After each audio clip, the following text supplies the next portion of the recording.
ngicatshelwa akekho ngathi ngake ngona lokhu. Umuntu ontshontsha imali ayifihle kumantrans ekhaya. I-IC ayisho lutho ngayo. Ayisho lutho. Isukela umuntu ongakaze athathe ngisho inaliti.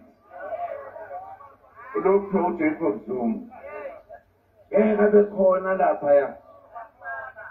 I-IC ngenaphi kwezepolitiki. Ngoba bona ukuvotisa thina kuphela. Ukuthi upresident wesizwe kuzoba ubani ayona indaba yabo leyo.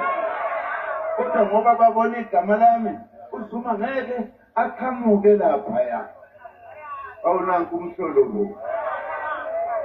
Wakwenza into enjalo. Okokuqala nje.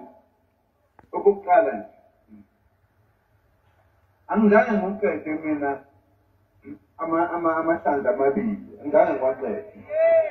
Ngakhishwa abaholi bami bathuma ndo. Ngizange ngibanga ngisindo, ngayizanela kaphuma. Even if bengima no-ANC, ngokomthetho isengaphinda ngiyilande leya nto. Ngisho kwe-ANC uqobo lwayo. Angithi siyazwana. Ngenze njani-ke? Ngakhela iqembu. Akuyona i-ANC. Ngizwile mothi nasey'nkantolo lapha bebezama ukuthi no isiqu se-ANC lesi noma yini angazi ukuthi kunjalo akuyona i-ANC. It's an independent thing nale nkathi ikhona. Ngithini-ke mina bathi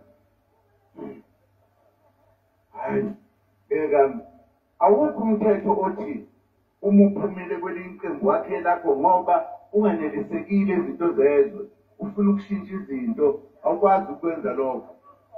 Ngisho noma ngabe ngangiwaqedile lamahlandla amabili ayisho umthetho